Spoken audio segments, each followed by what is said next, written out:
A happy Mother's Day to all our moms here. And I can't help but notice that since you are at the 8 a.m. Sunday morning Mass, that you were unable to sleep late today. Gentlemen, that's strike one. The other night, I was watching or flipping through the channels, and one of the movies I came across was one of the Batman movies. We've had a fascination with Batman for almost 100 years now in our country. And I remember as a little boy seeing the TV series, and we've had all kinds of different series of movies. And this is the one from about 10 years ago. The particular one was The Dark Knight with Christian Bale. And, well, the movie's been out for 8 years, so this can't be a spoiler alert, folks. If you haven't seen it, oh well. But there's a scene at the end, if you recall, when Harvey Dent's kind of flip sides from being the hero to being a really nasty criminal in those last closing scenes of the film. And at the very end, he dies as a result of his behavior.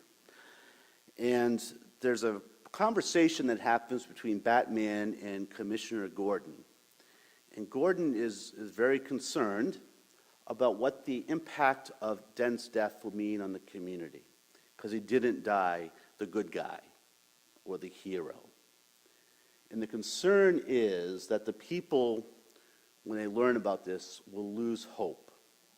They'll lose their trust in the good and in justice and in truth. And so the deal's made that Batman would take the fall for this so that the people could have their hero to keep that hope and faith and trust in justice alive and well. And as the movie starts to close out, you hear Commissioner Gordon's eulogy for Harvey Dent, where he says, "We didn't have the hero we deserved, but the hero we needed." And we, the audience, understand the real meaning behind those words. That the people needed this hero to maintain that hope, to maintain that hope for a better future in goodness and in justice. Well, I was thinking about that phrase. It kept coming back to me. And then it kind of made a jump to the first reading today with the martyrdom of St. Stephen. And the words kind of twisted a little bit, adjusted those words a little bit that we hear from the end of that movie to, at times, we don't get the hero that we want. We get the hero that we need. And that's what we get in St. Stephen. The hero that was wanted back then and even nowadays. The hero, the one who's going to take away all of our ills, right? He's going to end evil forever, end sickness and suffering. And life is just going to be a bowl of cherries from that time forward. Those are the types of heroes that we want, not only in 2016, but certainly 2,000 years ago. It was the type of hero people wanted from Jesus himself. And yet the Acts today presents us with a hero who is seemingly destroyed, who submits to injustice and loses his life to injustice. The thing is, St. Stephen is the hero that we need because he illustrates to us some fundamental truths about us and about God. Stephen's martyrdom reminds us that the things of the world are not forever. We can spend our time and even achieve great glory and riches, so on and so forth, and power. But ultimately, that's all going to come to an end. St. Stephen's martyrdom reminds us that we don't gather here today as a hobby. We don't gather here as a way to kill an hour before we go off to breakfast or get our coffee and our donuts. But it reminds us of the power of faith. It reminds us of what God has in store for us and what he offers us through his love and graces. Stephen's martyrdom is an example of the power of God's graces and love and the power of what we can achieve when we collaborate with God. Stephen's example teaches us how to live faith authentically, how to find true joy and peace that are not fleeting, but remain even in times of trial. He's able to persevere in his faith, publicly persevere in his faith in God and in the resurrected Jesus. He's able to be an example of love when faced with great injustice. He's able to forgive his killers because he's wrapped in that love, united in mind and heart to the God who is love itself. He is a model of faith. And he's a model of faith not because of anything he did, but because of he's looking to the ultimate model of faith. God himself who showed us how to persevere authentically, true to ourselves as children of God. How to persevere authentically in our lives according to our true identity. Remember Jesus' words from John's Gospel from the Last Supper?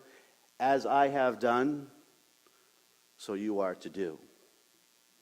Just wasn't a phrase about washing feet. It was about living our faith in a very real way in the day to day, being examples of love, being examples of forgiveness, and being examples of joy. Now, it's just not the martyrs who teach us this or illustrate us. It's all the saints. And we can even think of examples in our own lives of holiness and joy, those who we know have a deep relationship with the Lord. The Second Vatican Council teaches us that martyrdom is not a thing of the past, and certainly we've heard that over the last few months from some of the atrocities from the Middle East and Christians losing their lives because of their faith. But martyrdom, that is being a witness to Christ, doesn't always involve bloodshed. The Council calls upon us, the Church calls upon us to always be prepared to confess our faith in Jesus Christ before others. It's a repeating call that St. Paul tells us. And sometimes realizing that professing that faith means following Christ along with his cross.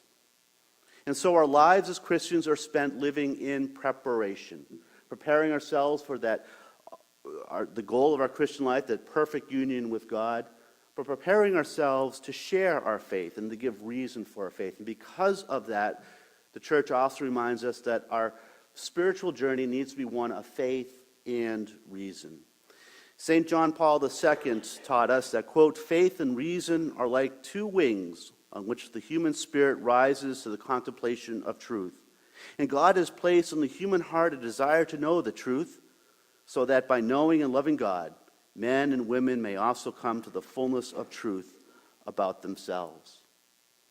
And so to grow in faith and reason, we spend time in the spiritual realm, participating in the sacramental life of Christ's church, spending time in prayer and discernment, opening our minds and our hearts to the Lord's presence and love, and listening for his call to us.